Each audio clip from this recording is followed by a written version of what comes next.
باپ اور بیٹا روح القدس کے نام پر آمین۔ زندہ خداوند کا زندہ کلام۔ عدد کی کتاب اس کا 10 باب۔ چاندی کے نرسنگے۔ اور خداوند نے موسیٰ سے کلام کر کے فرمایا کہ اپنے لیے چاندی کے 2 نرسنگے بنا، دونوں گھڑے ہوئے ہوں، اور وہ تیرے لیے جماعت کو بلانے اور ڈیروں کے کوچ کے لیے ہوں گے۔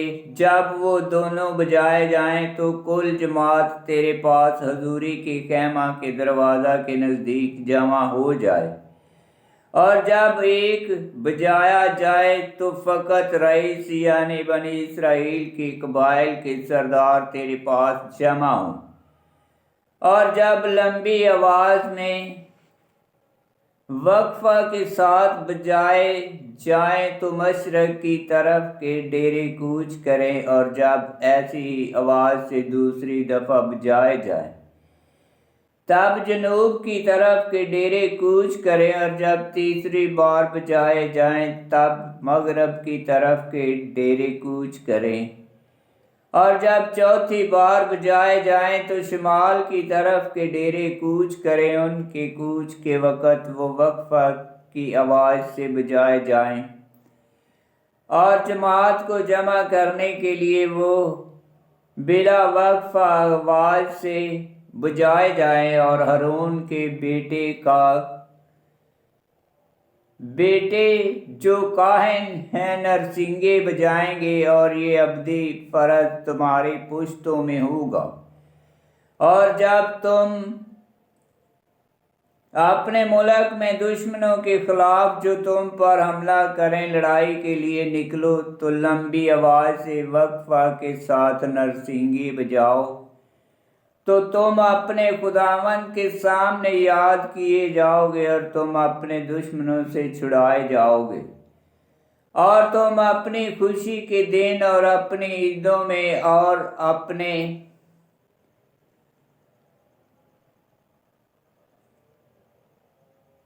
مہینوں کے شروع میں اپنی صوفتنی قربانیوں اور اپنی سلامتی کی قربانیوں پر نرسنگی بجاؤ، تو وہ تمہارے لیے تمہارے خدا کے سامنے یادگار ہوگی۔ میں خداوند تمہارا خدا ہوں۔ سینا سے روانگی۔ اور یوں ہوا کہ دوسرے سال کے دوسرے مہینے کے 20ویں روز شہادت کے مسکن سے بادل اونچا ہو گیا، تو بنی اسرائیل دشت سینا سے اپنی منزلوں میں روانہ ہوئے، اور بادل دشت فران میں ٹھہر گیا۔ خداوند کے حکم کے موافق جو موسیٰ کی زبان سے تھا، انہوں نے پہلی منزل کوچ کیا۔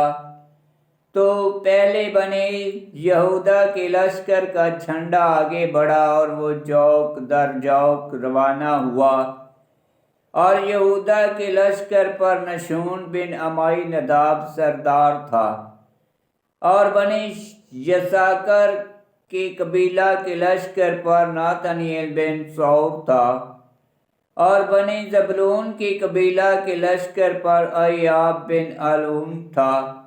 پھر مسکن اتارا گیا تو بنی جرشون اور بنی مراری مسکن کو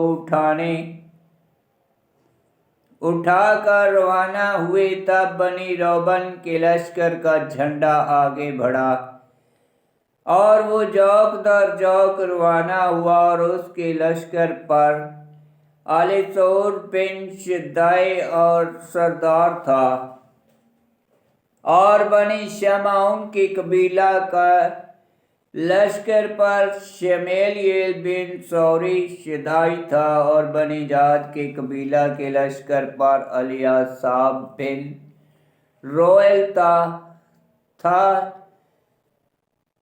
پھر کہاتیوں نے پاک چیزیں اٹھا کے کوچ کیا، اور وہ اس کے آنے تک مسکن کو کھڑا کر دیتے تھے۔